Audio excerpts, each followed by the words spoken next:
one of my all-time favorite supplements. Now, if you're in the health world at all, you've probably heard of bone broth or you take it yourself. However, I wanted to show a very easy, simple recipe. There are extensive benefits to why bone broth is so healthy for you. Primarily, it's all for gut health. But to take that a little bit further, via the gut-brain axis, that system is what dictates your entire hormone and neurotransmitter system. So your stress hormones, your thyroid hormones, your estrogen, progesterone, and testosterone sex hormones, all the neurotransmitters for mental health and your well-being, those are all dictated by the gut and brain axis. So if bone broth is pure medicine, pure nourishment for the gut, we want to capitalize on this supplement as much as possible. So in this video, I'm going to show you a really simple and easy recipe that I love to do, and I do it pretty regularly. Or if you are one of those people that don't like the idea of drinking bone broth and you haven't quite adapted into really incorporating a lot of animal products into your diet, that is okay. I've worked with many clients who feel the same way. But at the end of this video, I will show you 2 other options of how to work with that.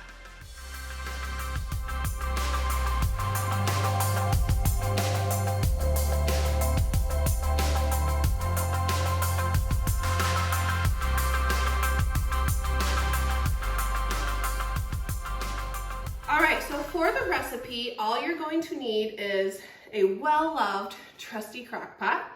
You're going to need some bones. I have chicken bones here. I got them from a local butcher shop. They're usually in the freezer and they're shrink wrapped, or you could just ask the butcher for some. I've also done oxtail and beef bones, but I love the flavor of the chicken the best. Then you can use your favorite spices, whatever you like. An option too, you can add in some chopped veggies or the ends of all your veggies. I didn't have any today, so I was not able to add any. What we're gonna do first is take our bones.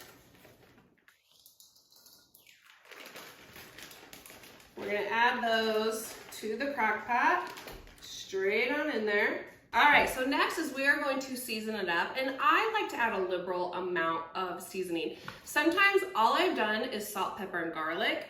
I'm gonna add a couple more in today just for fun. Now, when it comes to salt, if you know me, you know my favorite's the Celtic sea salt. I am gonna add some of that just because the sea salt is so packed with minerals. However, when it comes to flavor, I think the pink Himalayan fine grain salt has a little bit better flavor. So I'm gonna add that, and I'm gonna add a generous amount.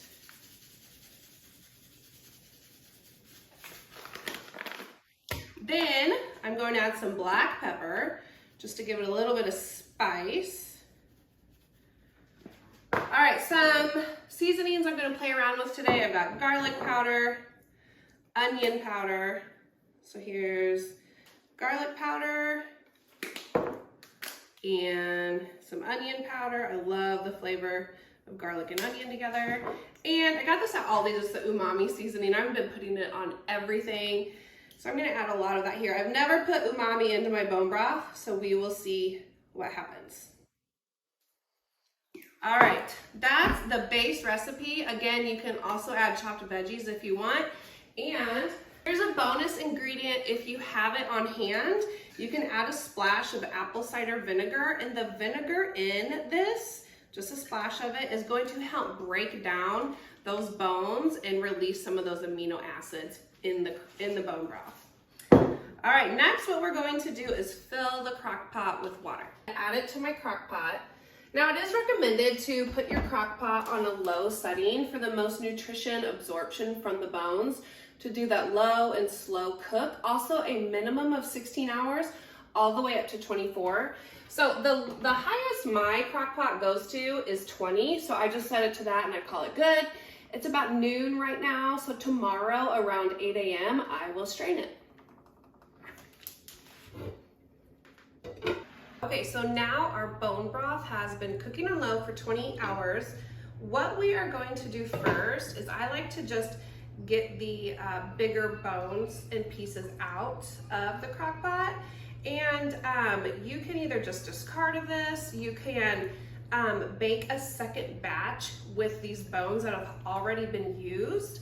Some people like to do that because it won't have as strong as a flavor. The nutrient profile won't be as dense, but you're still gonna get a lot of health benefit from it. So I've just taken out the bigger pieces. There you go. Your dogs will go nuts for this, by the way. So what I do is I put a strainer inside of a bigger pot, and you can either just pick this up and dump it. Honestly, I usually do this over the sink, but for filming purposes, I needed it to be out here. Also, what I do is sometimes I just take an extra large coffee mug and I do it that way until it gets a little bit lower. It is heavy, and I've spilled it before. It's hot, it'll burn you. So this is a little bit of a safer route. It smells so good. My whole kitchen, even the living room, smells better right now. Go ahead and pour the rest. Then I'm going to take this out, finish straining, and there you have it. There is your bone broth ready to go. You can start drinking with it, you can start cooking with it. It's good to go. It'll last in your fridge for up to a week. Also, I wanted to show you, if you want even a thinner consistency, you can double strain it and then through a mesh strainer. That's gonna really make it a lot thinner, which some people prefer. I don't do that every time. I'm not going to this round. I want all that's in there, but that is a good option I wanted to share. There are many reasons why bone broth is so healthy for you, but specifically when it comes to your mental health, bone broth is very high in glycine, and glycine is the amino acid that is necessary to holistically create GABA, gamma aminobutyric acid. GABA is your primary #1 inhibitory neurotransmitter. That means it is the main chemical in your brain that calms us down. So this is purely an anti-stress, anti-anxiety drink. Cheers. And another cool thing about bone broth is you can really flavor it up however you wish. I've seen people use lime juice, cilantro, all sorts of seasonings and herbs and spices. My dad shared with me how he would put cinnamon on top of his, and that's really good too. And I also told you I was going to show you 2 different ways to incorporate bone broth into your diet if you don't love drinking bone broth itself. So #1 is to cook with it. You can put it in your stir fries, you can marinate your meat with it, you can put it into your soups, into your other broths with vegetables and your protein. So that's a really good way to still absorb this. Cooking your rice in it is another option that's really good. The second option is they now make bone broth supplements in tablet or capsule form, which you can take, again, if you would prefer not to drink it. I will put that information below. I recommend having 1 cup or 1 serving per day. Again, it can stay in your fridge up to a week, and you just heat it on up, have a mug. I love it at bedtime, and you're good to go.